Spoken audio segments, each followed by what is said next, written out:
Maeve Eichelberger. Yeah, I got it, right? Maeve Eichelberger. It's so easy, Maeve Eichelberger. It's not bad. I dreamed about Maeve Eichelberger. Can I say her name correctly? For me, it's hard. I don't know why. It's a confusing name. It's a unique name, which is great. Mm-hmm.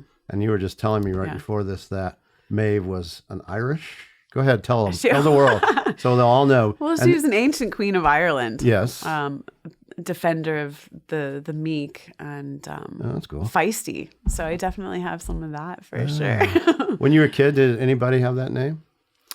You know, this is kind of crazy. During high school, anyways, there was 2 other Maeves. No. In my high school in Castle Rock, Colorado. Wow, I was going to say 2 other Maeves, and Belfast, maybe. And we had the same birthdays. What? February 19th. I mean, is that the weirdest 3 of thing? you? Yeah, there's 3 of us. All same name? And the same birthdays. But just like a couple different years in between. But isn't that weird? So weird. That seems interesting. Yeah. Are you friends? No. I mean, one of them was an artist. She became an artist. Yeah. I mean, we haven't touched base or anything like that. But isn't that crazy? That's interesting. And so you you grew up in Castle Rock? Grew up in Denver and then moved down south. My parents bought some land and then built a ranch down south in Larkspur, just south of Castle Rock. And so what was your dad doing before he did a ranch? Because that's a big... Well, it's not a cattle ranch or anything else, more of just like a leisure kind of ranch. You know, we had horses and raised peacocks and turkeys and chickens and all kinds of stuff. But to goats. eat, right? Not really. No? The peacocks and turkeys. It's more of like a rescue ranch it became, you know? Oh, that's interesting. Really. I mean, we rescued a whole bunch of goats as well, and it just became, and, you know, and they did all the weeding for us and that kind of thing. Yeah. But no, my father's an architect and my mother is in fashion design and then went into English composition and communications. So fashion design in Denver, Colorado. Yeah. How did that? How first? Well, she worked at the Art Institute. She worked at. So she was like in Chicago. No, the Art Institute in Denver. I see. Worked there when I was growing up, you know, in Denver. And then she drove back and forth for a long time from Larkspur. But she's from the East Coast, from New Jersey. Mm-hmm. And Dad is from Colorado, so native. And so she's doing design, fashion design. Yeah. And then she switches to communication and English composition, and teaches, you know, more creative writing and that kind of thing. Is that at like high school or college level? Yeah, college into high school. Oh, yeah, like all of the above. Now she's retired and she's doing her ceramics now. Oh, yeah, so very artsy. Yeah, there's definitely creativity going around between the 3 of us for sure. For sure. Mm-hmm. And Dad's also a sculptor. And does he show his work? He doesn't. He hasn't anymore. When I was younger, he was. He works in concrete, stone carvings, and that kind of thing. That's interesting. Yeah. And how was he trained as an architect? He was trained as a sculptor, and then went into architecture just for the trade aspect, and because he wanted to make a living. Yeah. Or he felt like he needed to make a living, right? Yeah. I mean, that's probably true, right? Exactly. No, I mean it's really hard, and they never discouraged me out of becoming an artist, which. They were both artists and wanted to be, and they're doing other things too. Mm-hmm. You were their dream that they didn't get to some extent. Yeah. Whoa. Yeah. No pressure. Yeah. No pressure. Are you the only child? I am. Oh wow. Really no pressure. Yeah. Really no pressure. Holy yeah. Only crap. child, but it's good. We have a great relationship. I'm very, very lucky. So your dad. What kind of architecture? I'm just very interested in this backstory because this is who made you. It's how it. Yeah. It's who made me. Yeah. So he does mostly residential, but, you know, he started with Fentress in Denver and was doing a lot of, you know, larger commercial properties. One of the ones you would notice in Denver is the Jefferson County building. It's that kind of, they call it like the Taj Mahal. Like you're coming up, you know, going down 6th Avenue, you see this beautiful building. Dad was one of those who worked on that. That was when he was in corporate. Then he left and went as a sole proprietor since I was 2 years old. So he's really been on his own as his own architect forever. And then when did you move down to that ranch? How old were you? I was 9. I was 9. You think they did that partially for you? I wonder. I mean, I think about if I ever have kids, if I do have kids, I definitely want them to have open spaces like I did. I think it's crucial to have that Well, that discipline. I mean, growing up on a ranch was really important. It was chores. It was, responsibility for everything. And you had horses too, right? Yeah. Mm-hmm. And you rode them? Yeah. As well? Yeah. I haven't ridden in a little bit, but yes. And you still live in Denver? I still live in Denver. Yeah. Yeah. I mean, I've been in and out in between. I'm sure that's where life happens, right? Back in Denver sure there's now. a bunch of things that we'll find out about those too. Yeah. So you grow up on this ranch. Yeah. You start getting associated with that style. And the reason I'm bringing this up for my audience is that Maeve does these insanely beautiful saddles that are acrylic saddles that are etched and have photographs on them. And it's hard to even describe it. We'll get into it. Yeah. But it's a cowboy culture that is coming out in your sculptures. So somewhere that influenced you. Yeah. And I'm guessing it was this early involvement in those kind of things. Absolutely. Right? And the horses and things like that. Yeah. So my father also, just a little backstory for you. So Dad grew up in Denver as well. And his cousins always had land down in southern Colorado. Mm-hmm. And so as a child, he would also, go down there. So he grew up, he grew up as a city kid, but going down to, ride horses and work on the farm, his grandparents' farm in Illinois, so there's always been this kind of, just called a hardworking lifestyle that he was raised with. I think that's part of maybe why he wanted me to be around it. So even before we moved there, we would go down to my dad's cousin's property and ride horses. And I would Colorado? feed them. Yeah.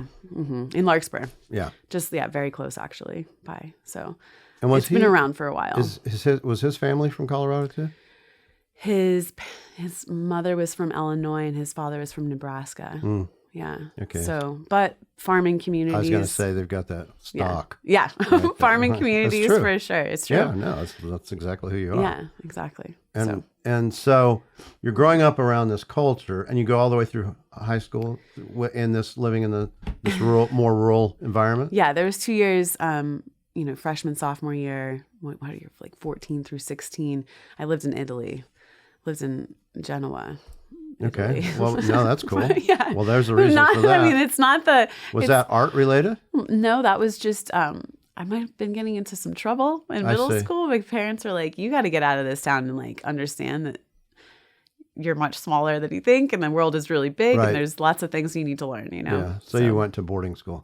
Basically. Yeah. Kind of. I mean, they were there too, Yeah.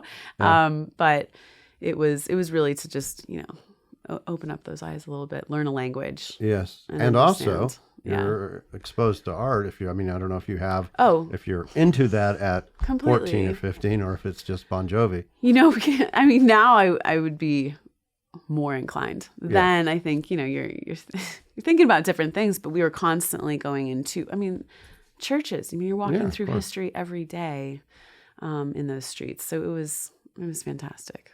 Just a different type. And so when you go to Italy at 14, 15, were you already involved in art at that point? Were you doing art? Yeah, I've always Dad had a studio. Mom was always doing, between fashion and everything else, I had colored pencils in my hand, watercolors constantly. So I think it was just something I always just did. It was just in my free time or in boredom or whatever, you know what I mean? Right.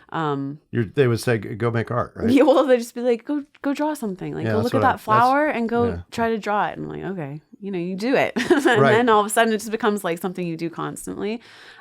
Never pressured into it, Were you known as the class artist when you were growing up? Do you know? Gosh, I don't remember that necessarily. Yeah. Just kind of doing things. I think I got a C in collage in college. That's funny. Which is hilarious because that's what I do. So, those type of things, how do you grade art anyways, Yeah. But yeah. So you do Italy for a couple of years. You come back. Your hair is now back to a normal color. Yeah.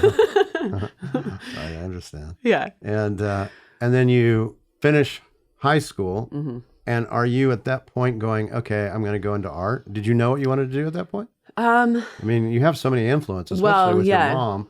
Totally. There was a lot of different, and so this is another thing. I hope that we will get into, but I want to start working in fabrics now too, in textile, because it's always been a big part of my surroundings as well for my mother.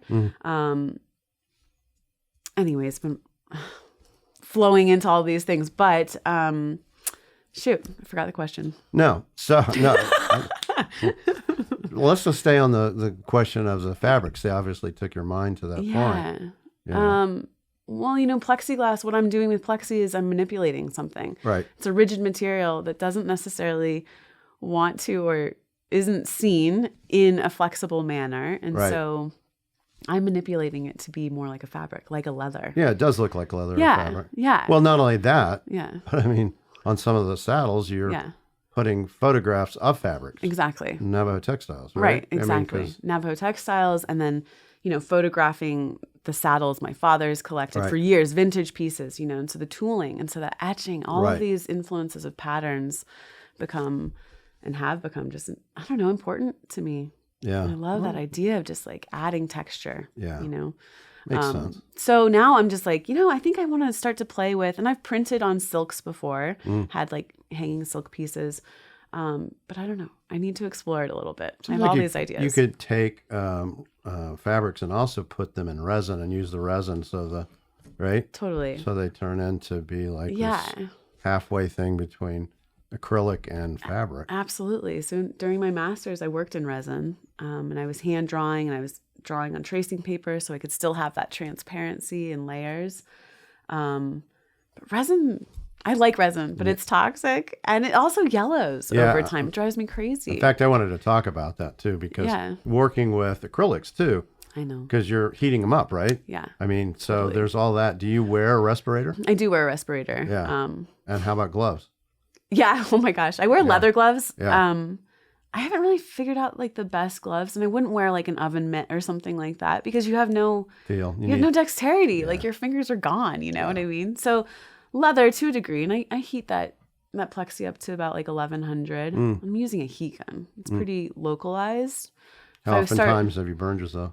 I haven't really burned myself, but my fingertips are sensitive. Right. What fingertips? Yeah, exactly. Right? I'm like, I still have fingerprints on there, but but I wear leather gloves, and just, you have to be careful with it too, because I'm printing on one side. And so where I'm heating on the shiny part of the plexi and the prints on the other side, and trying to bend underneath, I got to watch out for smudges and pulling the ink away. And there's a lot of little, I'm sure, little things I have to Well, now we'll get back to the question you didn't remember, which was, when you went to college, yes, what was your interest? What was your major? What were you doing? So I was in the IB program, International Baccalaureate program, in high school. And I was mostly because I had lived in Italy, and they had that program. It's an international program, which allowed kids who were traveling all over because of their parents' jobs or whatever, they could, transfer credits easily. But within that program, kind of advanced kind of placement in the sense of pretty strict, and you're guided almost right away. So by the time you're a sophomore, you're kind of choosing a major already. And so I chose in high school. I know, which is crazy. But I was like, I'm going to focus on art. Maybe it's by your junior year. Focus on art as a concentration. And so my goal was I had to develop an entire show of work. And Georgia O'Keeffe was my favorite, still is one of my favorite artists, inspirations. And so I built my own canvases and built they were probably like 48 by 48s. Built my canvases and did huge flowers for my show. That was my concentration in high school. And was this a junior and senior year, 2 years? Junior, senior year. Yeah. This was back in Colorado. And just pulled this show together. Did well. And the high school bought one of my pieces. And I was like, oh, I guess I could do this. I was like, it's okay, And applied to What happened to the other ones, do you? Yeah. One we still have. It's actually really cool. It's just giant calla lilies. Yeah. They're beautiful. I'm like, wow, I did that. Yeah. But I would do something else now, go back in and change things. But did that, and then went to art school, got a scholarship to Moore College of Art and Design in Philadelphia, and went there. And what did you have when you went to Moore? Did you have a sense? Okay, I'm going to do painting, or sculpture or design, or did you have any clue? I didn't really have any clue. It was just, well, I was like, oh, like I've been painting, so I'll probably just do that. Right. But you know, when you go to art school, they tell you what you're going to do. I mean, the first couple of years at least. I mean, you have to get through your art history, you have to get through all of your kind of like color theory classes and everything else. So you don't have much flexibility there. But I was doing a lot of work in paper, sculpture and paper in that first couple of years, and the first year at Moore, and then I went to Regis in Denver. And how long were you in Moore? How many? Just a year? I was only there a year. Yeah. It was an all-girls art school. Yeah. Inner city. And I wanted to travel. I wanted to do a study abroad. They didn't have a study abroad program. And I was like, I gotta get out of here. Yeah, I want to go back home. Somewhere that I can like go do, you know, I wanted to travel. I was in Italy for 2 years. I still had friends there. I was like, this is part of my life as well. So yeah. So I went back to Denver and you went to Regis? Went to Regis University, for a BFA. Yep. Did a lot of printmaking there. Which makes a lot of sense now. That's what I was etching, you know, etching like crazy. I was just drawing and drawing and drawing. And then went to Ireland for a year for study abroad. Had a lot of fun. A lot of Maeves there, right? Oh, yeah, a lot of Maeves there. Yeah, although the traditional way you spell Maeve is like MEHDHBH or something. So at least my parents didn't do that. Yeah, they could have really thrown everybody off. And where were you in Ireland? Galway. I don't know exactly. Galway's on the west coast. Okay. Yeah. So like over by Kearney? You did over by Kearney? Oh yeah. I Ireland. love Ireland. Oh yeah, Ireland. She's a beautiful country. She is. She is. Yeah. No, she really is. Yeah, it's I know. Amazing. I had the best time there. So that was great. I was there for a year. And did art, right? In between drinking and in between drinking. Yeah. I didn't do any art there. No?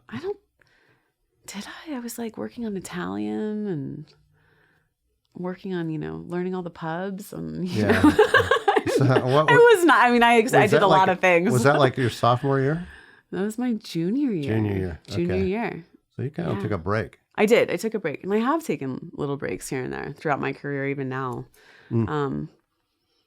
Maybe, you know, not necessarily wanting to take a break, but just maybe forced into it a little bit. But it's always good because you come back. I've always come back stronger with like an intent and inspiration, you know, to do something else. Well, you live in Ireland and all that. You know, there's so many different kind of textiles there. I mean, it's just, oh my gosh, it's everywhere, right? Yeah. Now I'm thinking about it. So I didn't do any art when I was actually in Ireland, but when I got back, it was my senior, you know, your senior thesis show for college, my graduation. So I had to like pump out some work. And that's when I started doing painting with my collage. So the photographs I took from like the cliffs of Moore and all these things, and just started building and creating scenes of Ireland, patchwork fields, you know, with painting, but always brighter colors. Always, you know, David Hockney, Robert Rauschenberg, they've been my influences. I mean, and of course, Georgia O'Keeffe have been my influences forever. So a lot of like just vibrancy. Yes. So a lot of, you know, and now I work, you know, in more neutral tones of what the cowboy lifestyle is. But surprise, I'm starting to work in neons as well now. So that's interesting. I know. So this is like debut of like neon work coming in 2023. Flavin-esque kind of a thing. Dan Totally. Flavin. Interesting. Okay. Yeah. We'll get to that, but not quite yet. Okay. Because Cool. we're still getting our degree in. Oh my gosh! Right. Yeah, and then you get your Master's of Fine Art, and where do you do that? Master's of Fine Art in Florida. So it was an art institute in Florida, right off Biscayne Boulevard in Miami. And Mom was still working for the art institute. And so I had the benefit of going to get my master's under her, you know. Teachership or whatever. Exactly. So it's cheaper and all that. Exactly. And it's also perfect. Florida. And it was Florida. You're coming from Denver. Yeah, I know. I wasn't really like excited about moving to Miami because I was like, oh, you know, it's like. It is very much a culture. Superficial. It's so different. It's a culture shock for sure. But I lived on the beach. Yeah. Yeah. As a 23-year-old or something. Yeah. Yeah. So did my master's. And what was your master's in? What area? Were you still doing collages at that point? It was fine art, but it was more, I want to say it was more like photography based. Photography and just painting in general. Mm-hmm. But like, I think it was just, now I can't remember. What was my degree in? I think it was concentration in painting with emphasis in photography. Mm-hmm. Because I use my photography. I don't consider myself a photographer, but I use the camera as a tool to get what I want. And it's included in your collages. Exactly. And you probably do some that you've sold in the past. Oh, yeah, absolutely. So, I know. Yeah. It's just not like traditional photography, right. I guess. But you do photography, yes. right? Mm-hmm. And you do sell it, right? Yeah. Mm-hmm. And when you do that photography, so probably yeah. So when you do that photography, what's your subject matters that you're interested in? When I'm photographing, I'm focusing on line and form a lot. It's a lot of contrast. It's contrast. If I look up in the sky and I see an amazing building, it's going to be, I just want to see the line that building's making against that stark blue sky, or the shapes of these saguaro cactus. Yeah. Oh my gosh. Yeah. Mixing photography, basically. Yeah. Yeah. So I'm looking for color. I'm looking for texture. I'm looking for line. Ephemeral. Yeah. Exactly. Yeah. That's my favorite kind of photography, actually. Interestingly. Yeah. Yeah. So I'm just, looking for forms and that kind of thing, and shapes and contrasts. And what requires being aware of your environment. Right. I mean, at all times. Right. I mean, to take in the things that are benign and banal. Right. Yeah, totally. Not the saguaros, but the shadows of the saguaros. Exactly. Well, the things that we overlook in general, One of the things that saguaros do, which is so amazing, is if you get the light behind them, they have almost like a Wayne Thiebaud kind of outline of light that goes around them. Right. It's very interesting. Like a halo. Like a halo. Yeah. That's awesome. It's really cool. That's awesome. Yeah. I have this aloe, this blooming aloe that I just did. And I threw neon plexi behind it. And it totally does this halo pop. It's awesome.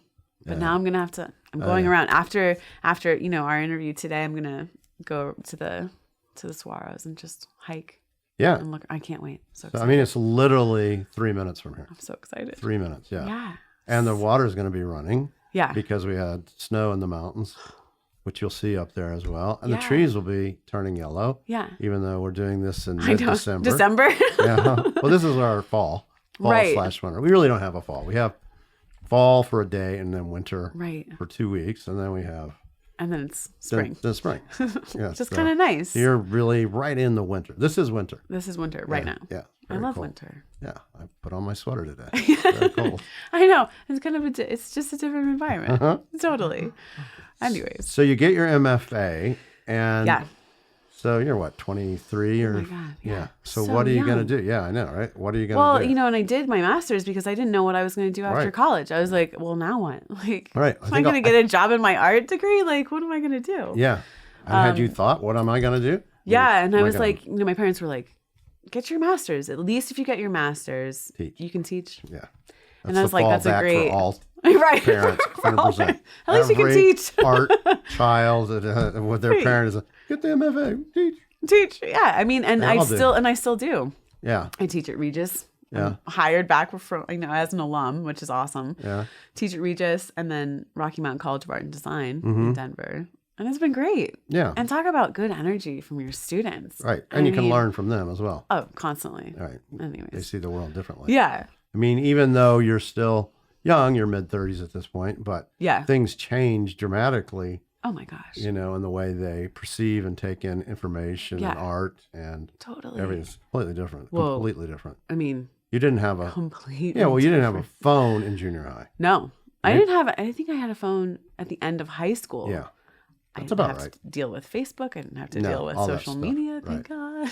Yeah, no. It's a whole different game. Yeah, no, it's all different. Yeah. So no, go to do my master's. I'm like, all right, I'll teach. But you can't get a teaching gig right out of college, out of a master's. So what did I do? I worked for a gallery, Bobby Walker in Denver. And that was a great experience. It was like managing and, learning how to deal with artists, which is really fascinating, herding cats and all the things, transporting art and handling things and handling clients and relations. And so I worked there. Then I moved to England. And before you moved to England, how long did you work for Bobby? I think I was only with her for like 6 months. Yeah. I was quick. Yeah. I was like, okay. And I think I got a nannying job with like a cousin. Yeah. Like there was just like, there's a lot of little, I was so young. Yeah. 24. And then you moved to London? Oxford. England. What? Yeah, okay. And why? A boyfriend at the time. Okay. Well, that's a and I was like, thing. this is great. Like, we'd been dating for a long time. Let's try to make it work. Right. Move out there, but I didn't have a job, just on a visiting visa. Right. And I'm kind of like, I can't not do something. I'm sure. So I was trying to do some of my own collage work, but like, so then eventually just moved back. I was like, you know what? I'm ready. I'm just going to go back home. I'm going to do my art career. I'm going to be an artist. With or without the boy? Yeah. And it had was without. Okay. All right. Which is fine. Yeah, no. Is what it is, Yeah. But I had to do it. So came back. Well, those are the things that we do in life. Yeah. Right? I mean, you have these loves, they stop or something happens. Yeah. Tragedy happens, whatever. And you pivot. Exactly. And often we go back to where we're most comfortable. Yeah, it's true. Right. And comfortable is an interesting point because it was comfortable to go back home, but it was so uncomfortable to start like, oh my gosh, I'm going to be an artist. Like, I'm going to try this. I'm going to do this. It's like saying I'm an adult now. Yeah. Right? That's scary. Right, it is, right? You've made a living. I mean, you've done what you're supposed to do. And now, okay, how do I do it? And what do? You've got 6 months and working in a gallery, so you have a little sense of what's required. Right. But you still have to make the art. Yeah. Have to find people that are interested in the art. Mm-hmm. And how do you do that? What happens? And what are you making at that time? Is this collage stuff still? Yeah. You haven't This was all collage. This was collage. And I was just at the end of my master's, I pulled in plexiglass because I wanted to, it was still collage for a long time. I did resin, like I said. And then I got plexi and I was like, oh, this is perfect. Transparent, durable, and I can separate these layers and I can make my collage very dimensional. So still was working in plexi, but still just adhering the photographs directly to the plexiglass. Right. I wasn't printing yet on like directly to it. So yeah. And it was basically using your photographs for inspiration to the plexi. Okay. And it was more for my travels. Yeah. I was in England and I was in totally. I was like, oh, but how can I combine all of these things and make a completely new environment all together? That's kind of what I've always been. Was anybody working in those kind of things, plexiglass specifically? Not plexi. Yeah. No. Collage and that kind of thing, but not plexi. Why do you think plexi is something that, I mean, we look at it as a craft in the way of showing objects, right? We use it. Right. I use it all the time for showing different antique objects and things like that. Displaying. But flipping it on its head and going, no, it's not the display, it is the art. Right. That's different. It is different. And I think it's still different, isn't it? Yeah. Why? Right? Yeah, it is. It's totally different. I don't know anybody who works in plexi. I just got really comfortable with it. And I realized, I think, it's hard to work in though, isn't it? It's not easy. Right. I mean, no, I've heard it's a pain that in the before. butt. I've heard that. It's think about it. Your fingerprints gets dusty. It's clear. It's a clear, transparent material. Right. Well, clear, transparent. But it's so you're constantly having to adjust, and it scratches. Mm-hmm. It's a delicate and durable material. Mm-hmm. And I love that juxtaposition. I do. Because I can really just, I don't know, surprise the viewer with it. I'm surprising myself, honestly. I'm sure you are. Constantly making something like, oh wow, I didn't think I could make that bend, but I did. Okay, what could I do? And next? I'm sure you get better with time because I mean, that's a real tactical skill set, like making a putt from 25 feet, right? I mean, right. Yeah. Well, you start to understand your distance and everything else. Right. Yeah. Touch. Exactly. Right. And all that. Yeah. I mean, I can look, could be heating this piece and waiting. And it can take a second, for it to get. Right. And I can almost know just by time when to start bending without even I'm sure you can. Just lightly feeling it or seeing just how the sheen of the light hits it. I'm like, oh, it's ready.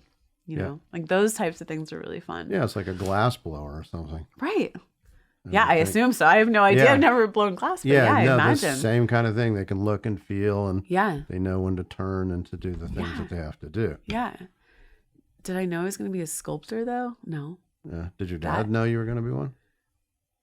No, but he's always just said, try something. Try it. Yeah. You know, it's like, look, I could bend this plexi. He's like, oh, okay, cool. Try something else. I'm like, okay. You know, always just pushing like, okay, so now you know what you can do. So now what? So now you're back. You've had your England, Oxford experience back. And how long were you there, for a year or so?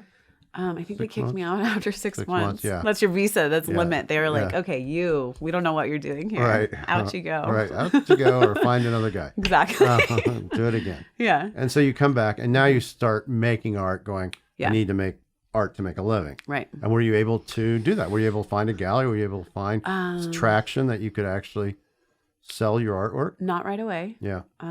Just was doing my artwork on the side. What was I doing? Oh, I got a job with Allison Stanfield, who does, she's an art business coach. And I was kind of, you know, I don't know, kind of managing or, you know, doing and getting some free advice on the side. Yeah, exactly. Probably. Which was amazing. Yeah, I'm sure. But also kind of realizing like, oh, you know what I really want to do is my artwork. And so, I think we were together for a couple years. A couple years maybe. With her? Yeah. Well, you're probably hearing all these artists are wanting to really struggling and want to be an artist, and they're asking for advice. How do I do it? I'm sure that's motivating for yourself, actually. Totally. And I was like, yeah, I can do this too. And so I'm trying to like do my own business, still working with somebody else. I'm like, okay, how can I do both? And I did have a couple shows here and there, just like randomly, word of mouth. You know, honestly, for me, word of mouth has been my biggest. Like, oh, I know someone who knows someone else here, and who's going to have a show here. And I'm like, okay, awesome.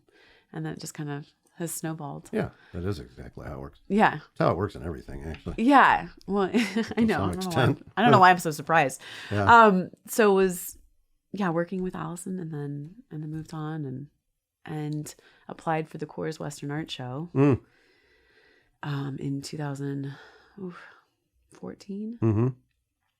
And Rose Frederick, the curator, called me and she's like, your stuff is really different. Right. She's like, I don't even know what to even like think of it. Right. And I'm like, yeah, me either. She's like, well, you know, I want to take a chance on you. I'll throw you in the club art, you know, not like the main show, but the club art. Yeah. And I was like, okay. Yeah. You know, you get excited. Right. And then it's your hometown. Yeah. And it's my hometown. Right. And I've been going to that show, the National Western Stock Show and Rodeo, since I was a little girl. Because that's been part of the culture. Yeah. And you like rodeo. Done. Exactly. And you're going to be on my rodeo show. How wonderful is that? I was so excited. So got into that show, and then this will be my 9th year. And it's been a really, really awesome. And so when you did that in 2014, that was the first year? Yeah, I think 14. Yeah. What did you put in to the show? Jeez, what did I have? I mean, were you doing the acrylic at that point? Yeah, I was. This is all acrylic at this point, and I was printing directly to my acrylic. Okay, so you had found your lane. I did. I found a niche, anywathis. Yeah. Well, that's your lane, niche, whatever you want. Yeah. And how long did it take you to do that? When did you go, this is it? You know, because it was 2014 is when you do the show, and you've been doing it for a while. You work with the art advisor. And then somewhere in that line. There was like 2 years from when I got back from England, was still doing those collages. Yep. Just, you know, literally using adhesives. And then talked to, I think my uncle was like, you can print on things now. And so I was like, oh my gosh, I can print on things. So I tried it out. And so I took some of those images from my trips in Europe. Your photos. Yep. Yeah. And made this kind of body of work that was really, I don't know, abstract in general, based off of the golden spiral, you know, just like the spiral and chopping things up and like making just compositions off of line and color. And then that was it. And then I started focusing on like, you know, gosh, you know, I kind of miss like my Western, a little bit of my Western heritage. So started like photographing, you know, the bulls in the field down the road or like the sky. The sky has always been my muse. Yeah. then started just printing them onto plexi. and then putting them onto plexi, but then at some point you're just turning them into other objects too. Not well, sculpture didn't happen for like another probably year or two after that. Yeah. So first thing is photographs on the plexi, and you have these cool kind of 2-dimensional things you can put on a wall or whatever. Yeah, that just are compositions in general that are like wild. Like did my peacocks and I did a huge peacock that was like, I don't know, 5 feet high. It was like a little, full size, life size, Right. The tail is literally, 5 feet. I thought that was cool. It was really cool. So that was one of the first pieces at the Coors Western Art Show. So when you went into the Coors Art Show, you were doing those kind of things. Right. You were doing photography onto plexi. Exactly. In a more 2-dimensional kind of sensibility. Right? Yeah. And how was that taken? I mean, what was the response? People were like, "What?" Did you sell? I sold out. Wow. And that was my first year. Mark, this was like, I was like, what? I know. Am I doing this? Is this real? Like, talk about affirmation. Art dealer. My first thing as an art dealer is she priced it too low. Right. People are like, oh my gosh, this is amazing.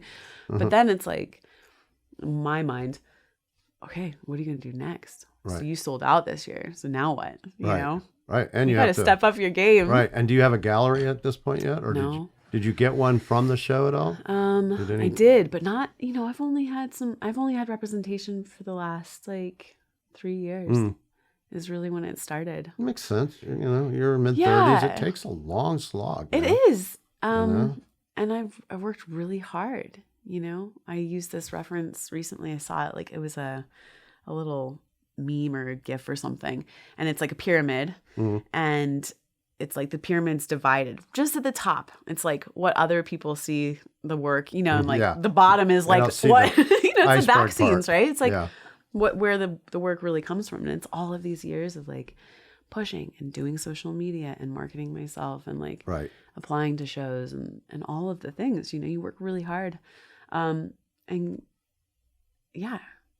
it's just affirmation after affirmation. And then the Booth Western Art Museum in Cartersville, Georgia, Seth Hopkins came to the show one year and he bought one of my pieces. The Coors show. Yeah, and he bought it for and he bought it for the booth in his And permanent what was collection. that at that time? Was it still? That was also 2-dimensional. 2-dimensional. Well, okay. I mean, we'll call it 3-dimensional, 2-dimensional, but a wall hanging piece. So Seth, by the way, that's not what she's going to be known for now. So you might want to get one of those saddles we're going to have on my rodeo show. We'll talk about that in a minute. Seth was like, "This is cool. Yes. Never seen anything like this." Yeah, Seth's got his stuff. He understands it. Yeah, he does. Yeah, he's definitely wise and on it. And another person who just kind of trusted me and saw something in me. Yeah. Constantly surprised when people are like, "Hey, I like that." I'm like, "Okay, cool." What was the image, by the way, that he bought? The image, it's called Mud, and it was my friend and I took a trip down to Nevada to a Mustang ranch, and just photographed and that kind of thing. And it was this beautiful Mustang who had been rolling in the mud. He was just covered on one side. And so it's this big piece of this horse, just kind of like full on the camera, but like covered in mud on one side. On acrylic. On acrylic. Mm-hmm. Yeah. With like green, and there's maybe some teepees. Because, it's one of those guest ranches that's like, right. It had the look, whatever. Exactly.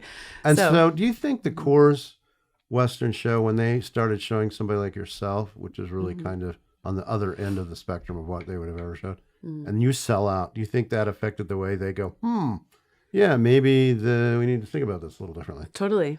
Yeah. I don't think that could happen. I mean, the fact that Rose took a chance on me in the first place for something like that, because, I think, and you understand this, like the Western world, Western art world can be very traditional, It generally is. Yeah. And so what I do, although I'm making like, a saddle, for example, the materials and all the process that I'm working in is just so different. Not everybody's willing to accept that. So when someone does, it's really nice. So yeah, I think it's changed a little bit. I would think. Yeah. And they have a group within the Coors Western Art show called the Young Guns. And so, yeah. And it's like collectors. You mean like the show I did 12 years ago with Logan and Jazz? Right, and, right. Glenn Dean and Josh Elliott, that one? Right. So it's like, but it's for collectors under 40. Nice. So they're really smart. trying to get like the younger people to start collecting artwork, because you can't, Right. We have to be able to. We have to be able to collect art. So I was only able to sell to the young guns. So they were only really able to access my work, which was really cool. And allowed me to be with my peers as well, which was so awesome. You could only sell your artwork at the Young Gun Well, Park? they got first option to buy. Mm. And then as like the gala event happens like weeks later, then other people, whatever was left over, other people could buy. But the Young Guns had first option to buy whatever. And the whole thing? Yeah. Yeah. That's a very interesting concept. Isn't that interesting? Yeah. Yeah, I kind of like it in a weird way. Yeah. I do. I mean, but it gives you, yeah. I mean, it's really interesting. Yeah. I mean, It gives the younger if I'm an person- older individual and I really want my Howard Post and some young gun bought it before me and I didn't get the opportunity, I might not see it that way. But Right. the reality is getting them interested, excited, Exactly. and forcing their hand to buy because you've got the opportunity now. Right. And then you're not going to have the opportunity and everyone else is going to suck it up. Yeah. I mean, it's a really interesting concept to work under. Kind of brilliant, actually. in a Yeah. weird way. Yeah. So, I mean, so the Young Guns were able to buy my work and then, and now I'm part of like the main show. And so no longer am I just part of the Young Guns event, Right. so they don't really have first dibs on my Right. work anymore, Right. which is a compliment and also a separation, Yeah, well, you're Which is getting fine. to that point, Yeah. for sure. Yeah, and so at what point did you find Western saddles, chaps, and all that stuff? When did that change? When did you go from one-dimensional Yeah. to multi-dimensional? And I'm assuming it was a evolution that you first started this and go, what if I bend this and, Totally. it'll look different with the photographs. And then all of a sudden you go, oh, Yeah. wait, I could make realistic things, that kind of stuff. Yeah, exactly. So it was just in Dad's barn, just putting something together, photographing some of the saddles, like I was saying, just to get texture. And then, and I feel like I had left a piece of plexi in the sun or something in my studio and it started to warp. And I was like, oh, cool. Took a heat gun. I was like, oh my gosh, I can make something. And then I was like, what could I do though? And I looked at the saddle and I was like, this is the most abstract, weird shape. I mean, if you look at a saddle Right. and not think about what it's used for or Right. anything else, I mean, it's a very odd shape, right? And I was like, that would be really cool. And then I could print anything I want and I could make it very, specific to anything, Right. Because you're putting photographs, you're putting nostalgia on something. Yeah, So it can be like really personalized in a lot of ways. It's your collage of Yeah. London or Oxford. Exactly. I did Ireland English saddles and from all that. roses from Oxford. Yeah. You know what I mean? Like Right. just based on how I felt that day. Right. But it was really just that. It was like, oh, this is going to bend. And the saddle is a really weird object. And Yeah. I think I want to do something abstract too. And so I decided to do the saddle. Do you remember when you did that first one? Yeah. My dad and I were like, I was like, you want to help me like try to like tackle this? Mm-hmm. And so comes back to fabric and patterning. Took some large pieces of paper, newsprint, and just kind of started laying them over saddles and making my own templates, pattern templates. Mm-hmm. And was like, okay, so I have this, translating that into Illustrator to get a digital file of it so I could put it on. My process has become very much digital in a lot of ways because I have to work in Photoshop and I have to work in Illustrator to get things to the machines that can cut for me, that can print all the photography for me and all of that. But it did start as making the patterns of the saddles Right. Yeah. that I wanted. So a piece of paper over it, make the mold basically. So I'm like, okay, well, template. Yeah, the template. This is the fork. Yeah. This is the skirt. This is gonna be the seat. Right. And then building it, kind of, taping it together, building it out of paper, and being like, okay, I think I can do this. Right. I'll tell you that it was like a year or so of like tweaking, that particular template. Like, oh, that fork is too long. I'm gonna cut it here on this edge. Oh, I need to cut in a divot on this seat so I can bend it a little bit more. I don't have enough flex here. You know what I mean? Like that Right, type of sure. stuff. So it was really, working in a template, but also working in a material that you knew wasn't going to do what leather was going to do. So you have to make it more abstract because you just didn't have that flexibility and movement like fabrics. And you have to make it more abstract just for the pleasure of the eye? Pleasure of the eye, but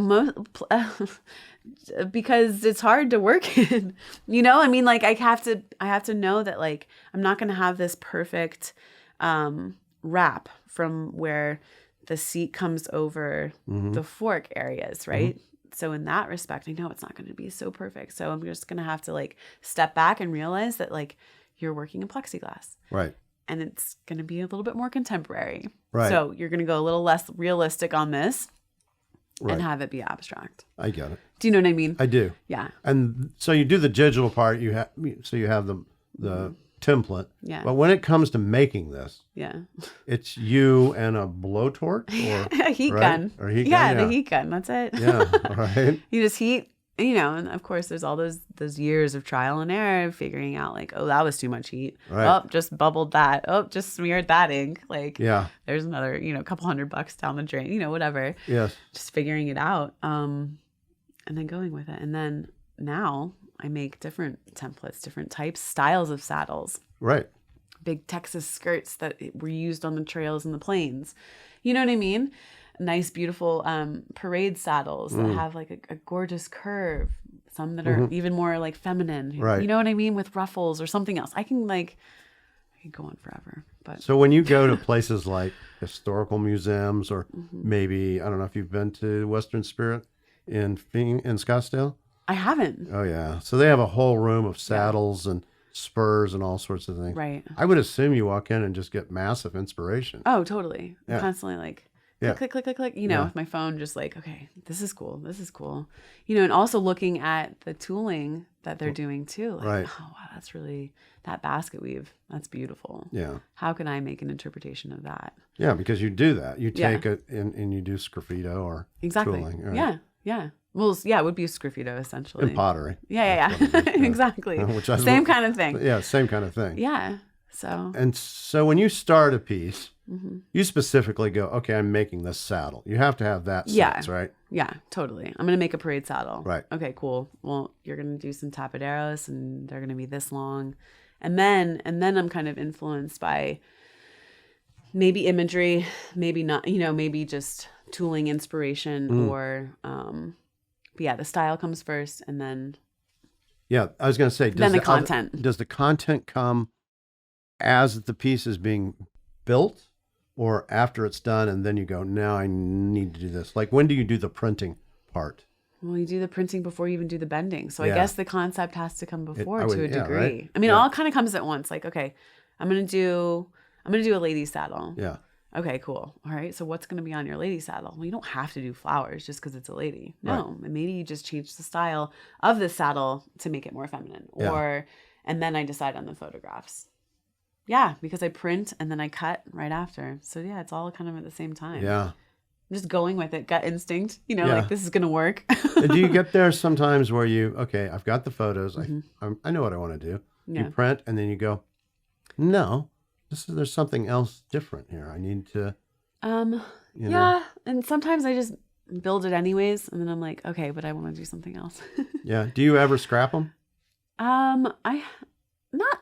Not always. I mean, there's ones that I'm not like super thrilled about, you know. Yeah, but you take it to fruition. Yeah, I just kind of like. It's not like a painter where you go scrape. Yeah, no, because like you just said, like I really have to work through the entire concept. Everything is here in front of me. It's like.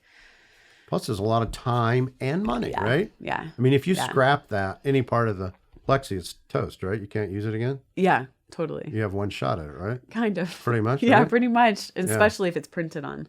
You're kind of. Yeah. Yeah. And I imagine your costs have gone up with inflation, haven't they? Oh my gosh, yeah. Plexiglass has definitely gone up. I would think. Everything has. I mean, shipping, forget it. Yeah. Yeah. I mean, shipping in general. I mean, it's all been crazy, right? Yeah. No, inflation is just, it's changed a lot of things. And so you make your first saddle, and where do you show that? Or do you give that to a gallery, or does that go to Coors, or what happens? I think that went to Coors. Yeah. And what did they say? I loved it. I bet. I loved it. That's what I said the first time I saw it. That's the first thing I said is, I love this. Right. What They're the like, hell? Exactly. This is what fantastic. the hell is this? No, I knew exactly what it was. Yeah. I just love the concept of somebody thought to do it and then could do it. Yeah. And you know, what's cool about the saddle is it's larger and it's, the pattern, the template behind it is fairly simple. You're taking bits and pieces of something and constructing something, right? It's like constructing any type of clothing, a shirt, a skirt, anything like that. You're taking patterns and putting them together to like construct your mom. them. Exactly. So here we go, full circle. Yeah, right? Yeah. It's true, though. Yeah, exactly. So, you know, people were really, really excited about them. And then I started etching. And then it was like, well, whoa. Right. That's like... Well, that goes back to your drawing, right? Exactly. And your art background. And I think that I missed that part because for a while it was just printing photography. It was just bending. Right. And then I was like, I miss drawing. I miss like putting my own hand into it, you know? Sure. And so just started drawing a bunch. And did you sell your first saddles that you did? Do you remember? I did. Yeah, that's good. They've been hot commodities. Well, that's fantastic. It's been really good. Well, it makes sense. Yeah, yeah. I mean, and then I did chaps, and then I started doing tack. So I was doing bridles and halters and like bozels, and I was like, I mean, I love the chaps, by the way. The chaps are super fun. So and what's cool about chaps is you can, I mean, it just depends on how you're hanging them on a hook. Right. And so I have chaps in my studio that I just like throw on a hook. I'm like, okay, but what if I bent them this way? Right. And like looking at them back and forth, like, okay, I'm going to try this fold instead of that fold. But you should do some woolly chaps. Oh, that's a good idea. Yeah, I know, right? And you could just do the print if you want. Totally. I mean, you could do the print of them. Yeah. I was thinking I need to do some fringe. Fringe is my next thing, plus neon. You know what I mean? Woolly chaps. Yeah. Okay, Mark.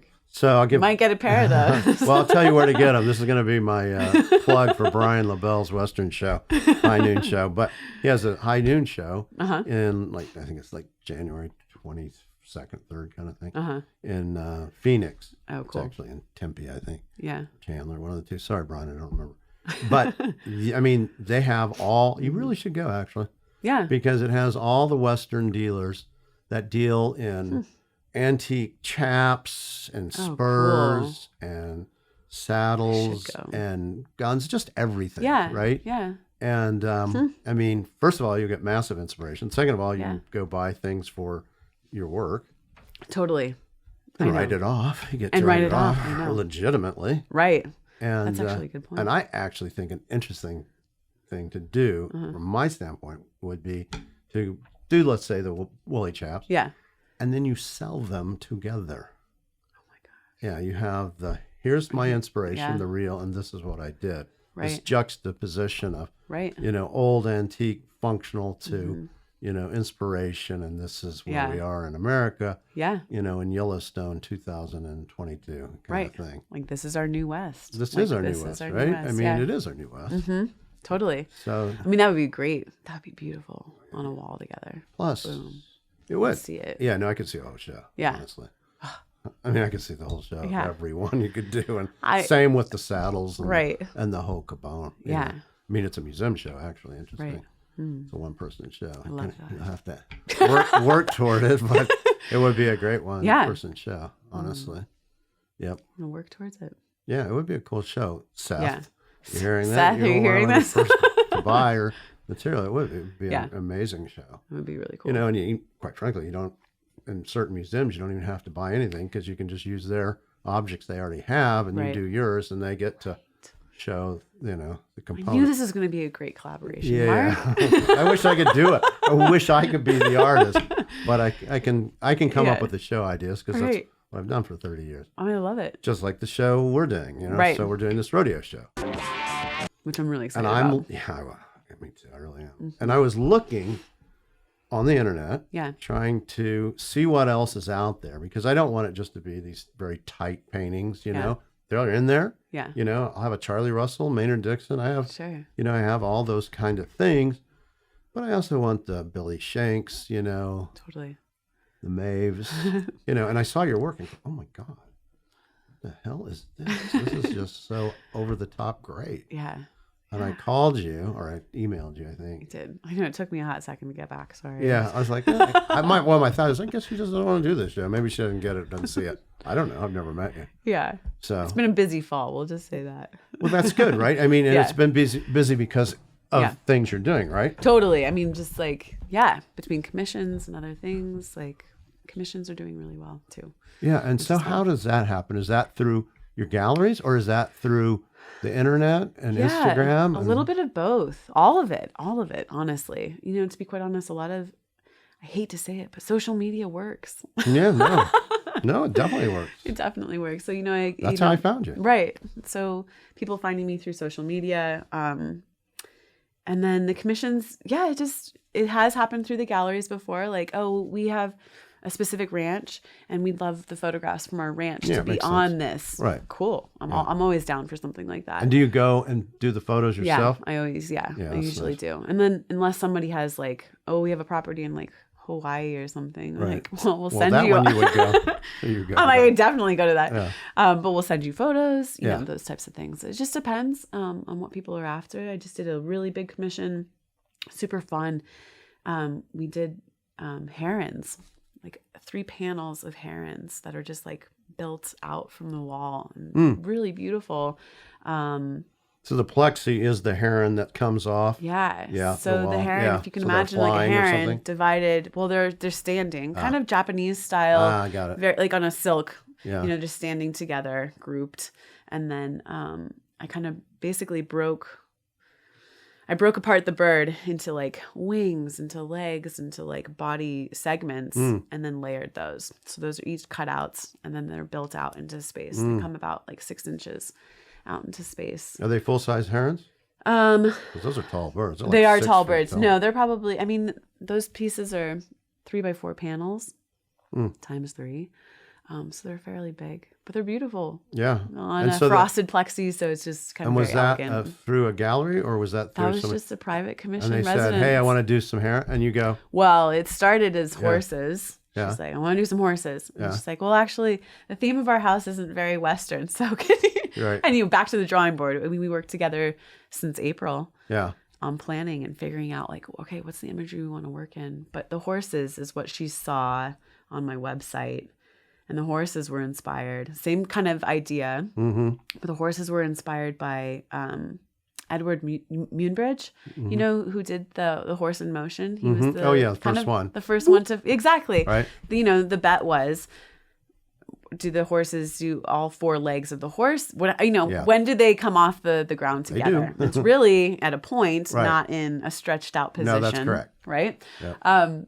So anyway, I did a whole series of the horse in motion and different postures of the horse, and it became a little bit more. And did you use his kind of photographs of them? Yeah, so you could exactly. see them. And I drew out my own horses, kind of in different motions, trotting, cantering, Right. and then just standing or grazing. Anyways, so the client saw those, and then she was like, "Well, this is amazing." And then she's like, "But I don't want to do horses. What else can we do in this same fashion?" Right. So now I'm starting to develop. What else can I do and break apart? Anything. Exactly. I mean, it's endless, honestly. Yeah. So I mean, I have a lot of ideas.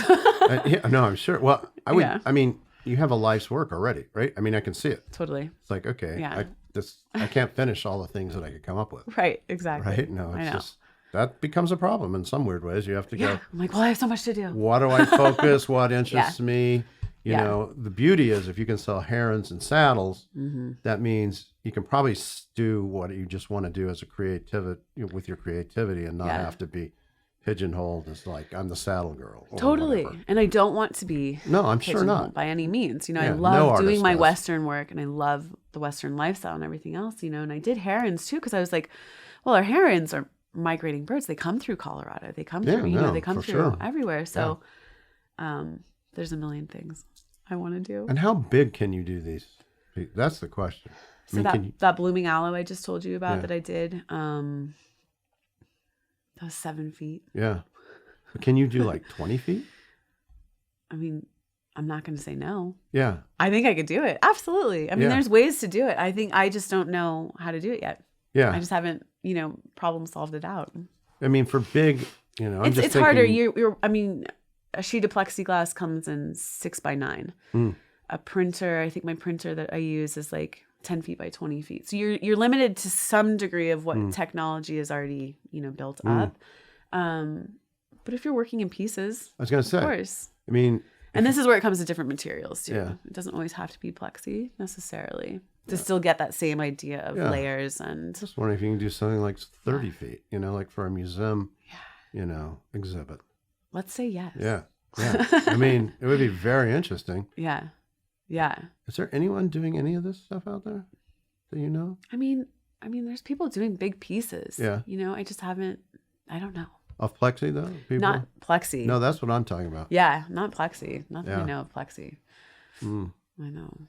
Yeah. Well, it takes, a long time to learn how to do that. Totally. What have well, I mean, public art is a whole different. You've been working in plexi for over 10 years? Mm-hmm. Yeah. Yeah. So Yeah. You're in that Malcolm Gladwell, Right. 10,000 hours thing. Right. Exactly. Yeah. Yeah. A long time. And I'm still learning so much. I'm Like, sure. what can I do? After doing this 7-foot piece, and this was like literally no breaks in between, just blooming out of 7 feet. Woo. I mean, you're it's not even, it's like, it's your ideation at one point, and then it comes down to the construction of it, and then the hanging, and then all the other things, right? So, And the shipping. oh my gosh. And I didn't have to ship it, thankfully. I could just like transport it like in a truck Right. or in a trailer. But you're dealing with a whole bunch of other things. It's like, idea is one thing. Mm-hmm. But if I need to finish that idea all the way out, I need to think about like, okay, what's my rigidity going to be like? How am I going to back this? What are you going to hang with? What do you And there's where's it going to go too, Exactly. right? I mean, Yeah. like if you put it in a west-facing window right. in Scottsdale, is it going to have an issue with bend and things? Totally. And of course, it's like over time you're thinking of, I have to think of all those things. Yeah. You I mean, know? like, I'm going to be selling your work. Yeah. I need to say, you can't put it. I wouldn't put it directly in the sun. Right. For more than maybe an hour Yeah. a day. But the sun, forget it. The sun is damaging regardless. Yeah. So, And will it change colors? Can they change colors over time? Or would Plexi, I think, would change colors. I mean, the printed ones, the printed photography, maybe, over time, I would imagine maybe 50 years. Yeah. Nothing crazy right away. Nothing like resin. Like, Right. I think resin changes over the course of like 5 years. I've seen it start to yellow. Yeah, You know what I from mean? oxidation. So it's not like that Yeah. by any means. But I wouldn't leave a piece exposed in the sun for more than like an hour a day. Yeah. Just because. Well, I'm thinking Dan Flavin, right? With Right. his, light bulbs, they Totally. do burn out and things Right, like that. exactly. Right? You do have to deal with those things. And so you were saying you want to work with neon, so you want to Yeah, talk well, about that at not all? like full, like not like the neon like lights, Right. but more of like, well, lighting is a whole other thing, Mark. That's another thing. Well, I it's true. Get Because you into. can light these things in a way that would be Yes. very interesting. Totally. And be I part haven't of it. mastered that yet. But if anybody's out there and wants to like do a collaboration with lights, Yeah, a I'm lighting totally person. down. Totally. Because I think there's a lot as far as backlighting goes, as far as like uplighting these saddles, some of Sure. these etched ones to really make them glow. Mm. Fantastic. Have you done that at all? Have you put a I light have on done the- some I kind would of lights think like so. that. And it's cool. You know what I find to be challenging too when you're selling your work is like your buyer. How much do they want to go forward with like, oh, I have to get a plug for that, or I have to like change something in my wall to like keep this lit. Oh, well. Right. And that's the thing, right? You either do or you don't. They're going to buy it or they're not. Right. But there are those things that I do think about too. I'm like, okay, what could be really convenient for someone? Well, I could do LEDs, but battery powered. Forget it. You're going to have to change the batteries at some point. Right. You know what I mean? No. So it's going to be inconvenient to some degree. Right. But really it's like, what I need to think about is like, what's that end product going to look like? How do I really want this to like be display and to pop, So there's those things. Oh, yeah. No, you can have so much fun with this Yeah. on how to do Yeah. it. There's a lot of things. There's a lot of things to do. Yeah, there is. Do you find that, your wall pieces sell better than your sculpture, or is there, they're all sculpture, but the only reason I ask this is because I've been doing this 30 years now, and I do see sometimes this hesitance or lack of understanding for sculpture Yeah. versus I can put it on the wall. Totally. I'm just curious. I think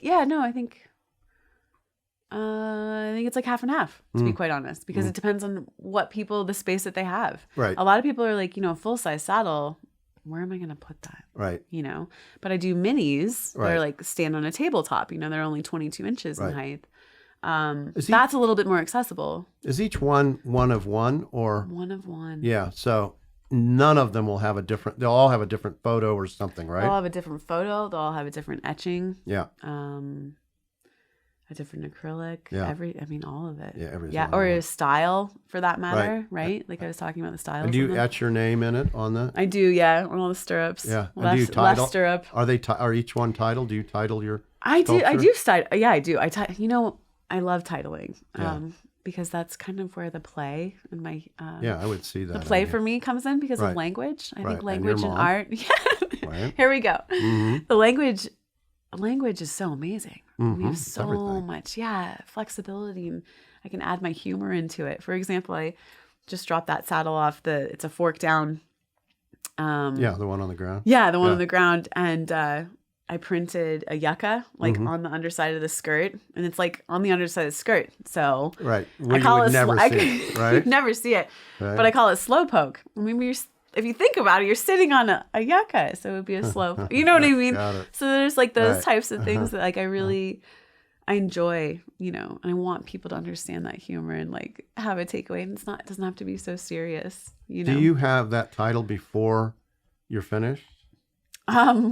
No, not necessarily. As soon as I like print it, because I was like, oh, I love the line of that yucca. Right. And then I'm like, oh my gosh, it's on the skirt. You would be sitting on a cactus. Yeah. Like, and then slow poke, you know, just trying to use some of like that, you know, Western flair. And then I think I just did a hot pink, like a neon like saddle. And for the Coors Western Art Show. I bet it'll do really well too. I'm surprised. I'm nervous and like excited to see like how the neon hits. But I call it hot mess. You know, hot mess. Yeah. You know, so I just have fun with the language and just trying to play with it a little bit. And so, and your chaps, do they also all have different titles? All of my chaps have gone like hotcakes too, which has been really fun. There's something about them that is very compelling. I mean, I think that's how I responded when you showed. I go, I want that. I think I said, I want the chaps. You're like, I want the chaps. Yeah, exactly. Yeah. And I did. I made you personally a pair of chaps for this gallery. And it was like, those things are super cool. Yeah. They're the hardest for me because it's the largest piece of plexi that I work with. I mean, a saddle is challenging too, but I work in pieces. This is one piece. And I have to make it move like fabric. And you have to have an even heat, and you have to be able to bend it. Feels like a wave almost. It does, yeah. And if I'm trying to fashion it after an actual folded pair of leather, it's like, you know, so you're playing. I mean, so those are challenging pieces for me, but I love them. Have you tried working with leather at all? I haven't. Can you believe that? No, I can't because you're so busy doing your own thing. But I could see going, I wonder how I would be at the leather, actually. Right. I mean, could I do the leather? I mean, I can do plexi. Right. You might not be able to. It might be totally just because it's so forgiving. Yeah. You'd be like, it's not working the way I want rigid, it to. Like my life is. Right. I'm not that rigid. Right. But truly, I mean, it's an interesting concept. No, I've wondered if you would. Yeah, I haven't tried it, but like I told you, I was going to try some fabric, and it might be too flimsy for me. I have not enough, like, I might have to starch everything or wax everything. Yeah, no. Just to have a little bit of like formality grit. Or something. Yeah. No, I could see that. Yeah. In fact, I'm sure that will be the case, actually. It'll feel very foreign. Yeah, just wait. Unless it's tough leather, unless it's heavy, thick leather, then maybe it won't be. I know. You know? I guess I like to make my life a little harder. Does it have any saddle makers seen or come up or said anything? You know, I follow a couple saddle makers on like Instagram, and I'm always like, love this, love that, you know, and they've also complimented me like, whoa, that's crazy. Like, that's awesome, you know? Yeah, exactly. But no, I mean, I haven't, what I need to do is just go up to a couple of the saddle makers and just like watch their process and also see how they cut and see, you know, what the combination of their templates versus. I mean, doing the same object, basically. I mean, yeah. It seems like a natural collaboration in some form or fashion. Totally. I think at the booth, Seth, you can remind me, there are some plastic saddles. They tried plastic at one point. Oh, to make them to see if they could use them? Yeah. Because they could they're too hot. There's no breathing. Yeah. You can't have a plastic saddle. No. Probably not. Unless it's for another reason of some type. Yeah. It doesn't work. No, I think it's a really good idea. That collaboration would be really important. It would be interesting. Yeah. For sure. Yeah, that's the beauty of where you are in your career. Right. I mean, there's endless stuff. And people are buying it. Yeah. And they're responding to it. Yeah. So, You don't have to worry so much, am I going to eat Totally. or pay my rent? Right. That kind of thing, which is always a problem for artists. Totally. I feel super lucky that I'm at this phase where I'm like, okay, boom, boom, boom, boom, boom. What else can I do? Right. What am I, and the other thing about that is I don't necessarily have to focus. If I just did saddles, I wouldn't even have to focus just on the American West. No. I mean, the saddle, the horse is a part of, everything. Yeah. So we have saddles from all over the world. Those are things that I could also look into as well. Have you done a saddle blanket? Yeah. I mean, I have folded like, there's, I think on that Slowpoke, Yes. there's a saddle blanket, a Navajo blanket that I cut and I folded and bent underneath it. But it's the same kind of thing like chaps, right? It would be like a bigger piece. No, that's what I mean. Just saddle. Because part of my show that I'm doing, I've got like maybe 10 early 1890 to 1910 double saddle blankets. Oh, really? There's just going to be a line of saddle blankets too. I may put your things underneath my saddle blankets. That'd be really cool. Yeah. Oh, that'd be really cool. Yeah, no. I have done. Dad had one of my saddles under one of his blankets at home, and it looks cool. It's that combination again. Yeah. Woolly chaps. Right. Versus. Yeah, I know, right? Yeah. Totally. That's all where it is. Yeah, and it's good. It makes the viewer consider it a little bit closer. Right. You're looking at it a little bit deeper. Yeah. What can be. Yeah. Objects are not just objects. They have inspiration forever. Right. They can. Exactly. Clearly you're re-seeing it. Somebody's going to re-see what you do in a different way too at some point. Which is awesome. Or I can't wait. Unless they start making plexiglass saddles and you're like, what the? Yeah. Or out of China and they've somehow manufactured them. Manufactured them. Yeah. Jeez. Yeah. Well, all I'll say to that is good luck. It took me a while to figure it out. So. Well, they can't. It doesn't matter even if they could because you can do, different sgraffito and printing. It's every one of yours. It'll always be a Maeve. Yeah, it'll always be a Maeve. Yeah. Have you ever just thought about going by one name, just Maeve? Yeah. I can see that actually. You can? I can actually. That's cool. Yeah. I was thinking about branding. My name is. It's hard, but it's my name for sure. But like when unusual. I'm like writing down like Maeve Eichelberger Studio, well, that's a mouthful. Yeah, no, just and also for people to remember. Oh, where's your website? How can I get to your website? Yeah. And it's like, you type this out. It can take a lot. No, Maeve you can see Maeve. Cool. Yeah, no, I could see it. I dig it. Madonna, right? I mean, they work, right? Beyonce, whatever it is. Yeah. That's a perfect name, I think, for branding and people. It's different, unique. Yeah. As is your art. Right. And it'll go together. Yeah. I mean, I find it. That's cool. That's what I would do, honestly. But awesome. I love that though. Don't tell your dad who's waiting outside. You're like, what the heck? You're getting rid of Eichelberger? You got to be kidding. It'll always be an Eichel. I could just do Eichelberger. Yeah. It's a little harder. It sounds more like a food product. Sorry, this cough. Oh I'll my have gosh. an Eichelberger too. Now make it two. Right. A Maeve. No, Maeve. It just seems like it would be a very easy way to brand. Yeah. With your stuff. We'll put this outside to the universe out here is people who are, like wanting to do branding and marketing and agents and those type of things. But I'm really interested in I'm getting to this point in my career where I could use some help. Yeah, no, I'm sure. Go back to the person that you worked for 2 years for art. Right. For the business side. I'm like, okay, I gotta up this. Let's change the brand. Let's do all these things. Well, I think you have to take that into consideration as an artist, Totally. It's not just creating art. I mean, I hate to say it, but it isn't. It's the whole component of, the story to some extent, but brand is important, name recognition. Totally. Some names are easier to remember. Ed Mel is a pretty easy name to remember. For sure. Yeah. A Mel Sunset. I mean, it's just the way it is. Yeah. And I think yours is that same way, honestly. Yeah. Cool. Thanks, Mark. I appreciate that. I think, I may just put your thing as Maeve. It's just Maeve. It's just Maeve. It's going to be the new start of it. So before you brand like that, how can people find your Instagram? Because it's and your website. Talk about that name. I know. So it's Maeve Eichelberger Studio. Yeah. On Instagram. Yep. I have a personal one, but I'm just gearing everybody towards the Maeve Eichelberger Studio. And do you have a website as well? You do, right? Yeah, same, MaeveEichelberger.com. Yeah. So I'm trying to keep that very consistent. Yeah. And even my email, Maeve@MaeveEichelberger.com. Yeah. very consistent like that. So Okay. And then you Yeah. have 2 galleries that represent you? yeah, so Vale International Gallery, I've been with them the longest now. I can't even remember when we started. I guess it was maybe 2018. Yeah. So Vale International, and then a Rare Gallery in Jackson Hole.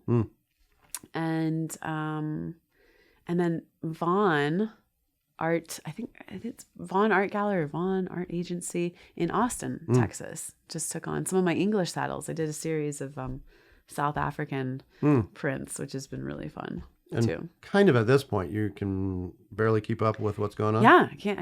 Yep, barely. Yeah.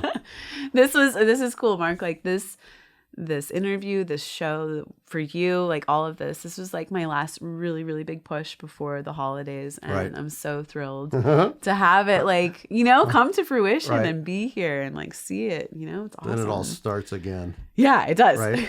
Totally. But it doesn't stop. And that's okay. Yeah. It doesn't stop, but it's good. Well, anything you want to add before we let you go to your next Zoom interview, right? You got another one, right? I do. It's the Coors Western Art Show. And that's so funny. Yeah. Oh back my to gosh. back. Packing them in. Yeah. I have to interview that person as well. I need to talk to them. Yeah. Yeah, I should. That's a cool show. It is. Yeah. It's good. I like to get that information out to other, Yeah.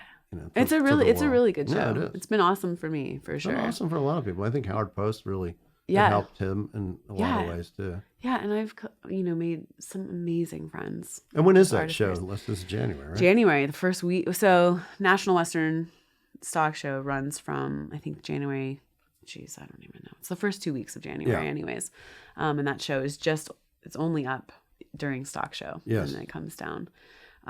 So I think the gala event is the January 4th ticketed event, but so much fun. Talk about like, they have the bidding boxes on the wall and people throw in, and whoever gets their name pulled first gets the piece. You know what I mean? Yeah. So it's kind of a really exciting, Yes. it's a really fun way to be around art. And what happens when the money they make? What does it Yeah, go so to? it goes to, it's a scholarship fund. Nice. So for a couple, for CSU, for their kind of rural agricultural students. So that's a scholarship fund. So I think it's like Fantastic. I want to say it's like a 70-30. Mm-hmm. Artists get 70, and then 30% of all of our sales go to these students for their scholarships, Nice. which is awesome. That's You feel yeah. really good about that Yeah. in the end, right? It's nice being a part of a show like that.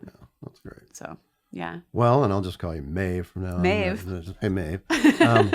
Thank you so much for coming in and driving your saddles down. Yeah. Anything absolutely. else you want to pass on to No, I'm just so people? happy to be Yeah. here, and I got a feeling you're kind of always that way, though. I'm a happy person. Yeah, you seem to be a very happy person. Enthusiastic. Yeah. I have, a lot of ideas and want to help and be positive. So Yeah, no, that's good. Yeah. Well, I think it's having such strong artistically oriented parents is also very, Oh, they're supportive. I'm grateful Yeah, for your dad everything. drove you down, right? I mean, or came with you. Yeah, whatever. my mom drove to Austin with me Yeah, a couple months ago to that's drop fantastic. off in Austin, so we've, we have these moments never come back either. Yeah. I'm so grateful for all of that and that time together that we have. And I'm So, sure for them it's just as exciting, quite frankly, right? To Yeah. get to see what their daughter's doing, Totally. being in what museum or gallery, yeah, and they get special. it, right? They Yeah. totally get it. it's been really special. right. Well, I'm just grateful. Thank you. Yeah, no, it was my pleasure. I really had fun. Cool. Good way to start my day off. Yeah, with same. Maeve. Yeah, With me. with Maeve. So I'll let you go do your next interview for Okay. Zoom. I think you got a little time in between. Okay, cool. And then I want to go look at your art a little more while I still have you here. Sweet. All Okay. right, very good. Thanks, Mark. Thanks. All right. Woo.